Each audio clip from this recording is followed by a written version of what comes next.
Selamat pagi saudara-saudari yang dikasihi Kristus.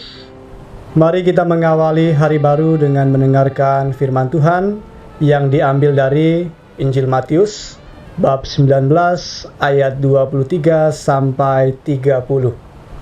Tuhan bersamamu. Inilah Injil suci menurut Matius. Yesus bersabda kepada murid-muridnya, "Aku berkata kepadamu, sungguh sukar sekali bagi orang kaya untuk masuk ke dalam kerajaan surga. Sekali lagi aku berkata kepadamu, lebih mudah seekor unta masuk melalui lubang jarum daripada seorang kaya masuk ke dalam kerajaan surga." Mendengar itu, gemparlah para murid dan berkata, "Jika demikian, siapakah yang dapat diselamatkan?" Yesus memandang mereka dan berkata, "Bagi manusia hal itu tidak mungkin, tetapi bagi Allah segala sesuatu mungkin." Lalu Petrus berkata kepada Yesus, "Kami ini telah meninggalkan segala sesuatu dan mengikuti Engkau. Jadi, apakah yang akan kami peroleh?" Kata Yesus kepada mereka, "Aku berkata kepadamu, sungguh, pada waktu penciptaan kembali, apabila Anak Manusia bersemayam di takhta kemuliaannya, kalian yang telah mengikuti Aku akan duduk juga di atas 12 tahta untuk menghakimi ke-12 suku Israel.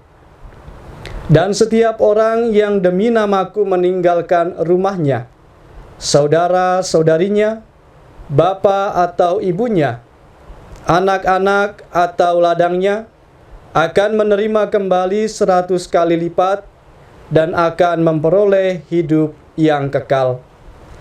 Tetapi banyak orang yang terdahulu akan menjadi yang terakhir, dan yang terakhir menjadi yang terdahulu." Demikianlah sabda Tuhan.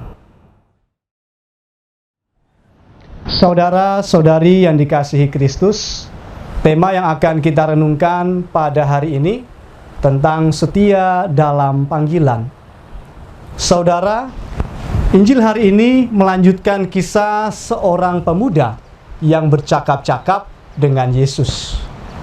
Dari kisah itu kita belajar bahwa mengikuti Yesus membutuhkan suatu penyerahan diri yang total dan bukan setengah-setengah. Yesus dapat melihat motivasi dan kesungguhan hati setiap orang.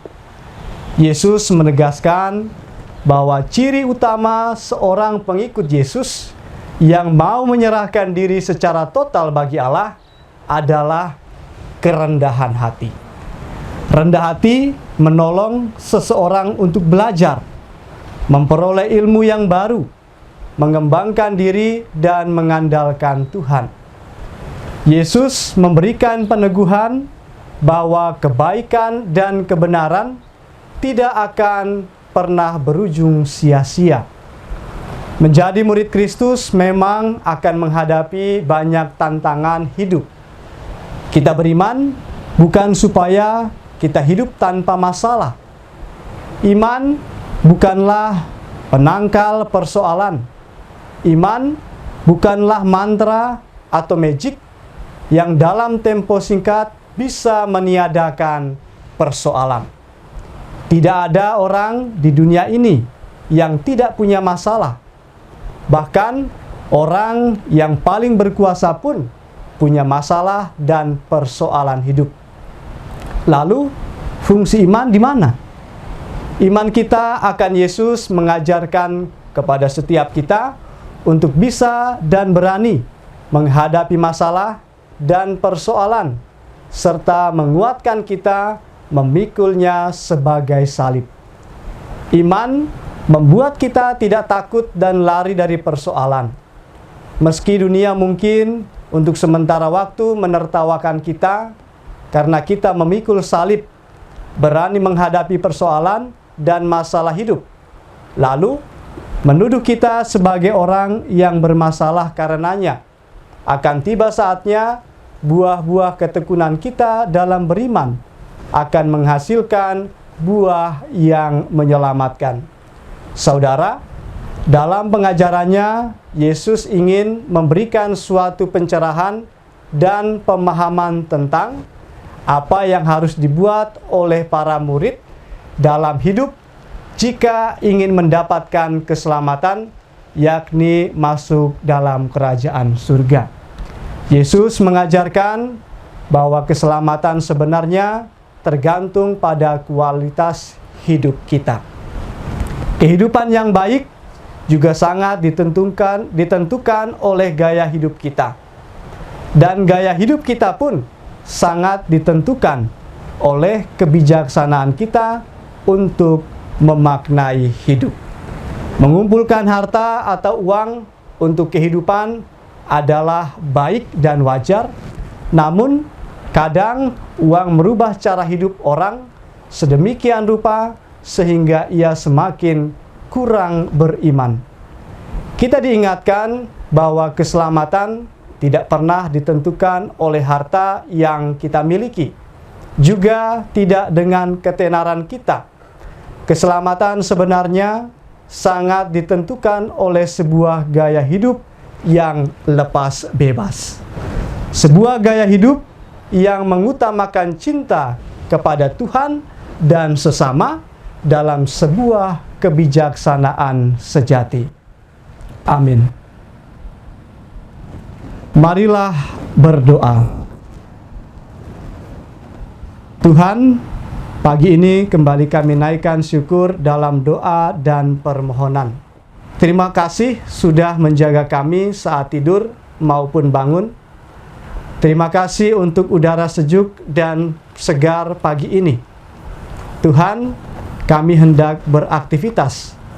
Kami mohon tuntunan dan pemeliharaanmu. Jauhkanlah kami dari yang jahat dan berilah kami kekuatan dan kesehatan. Ajarilah kami untuk saling mengasihi dan mengampuni. Kami serahkan hari ini ke dalam tangan-Mu. Kristus terang dunia, berkatilah keluarga-keluarga kami. Jadikanlah kami alat kasih-Mu dan pantaskanlah kami menjadi hamba-Mu yang setia. Amin. Tuhan bersamamu. Semoga keluarga kita, orang-orang yang kita kasihi dan doakan, seluruh aktivitas kita hari ini dilindungi, dibimbing, dan diberkati oleh Allah yang Maha Kuasa, Bapa dan Putra dan Roh Kudus. Amin.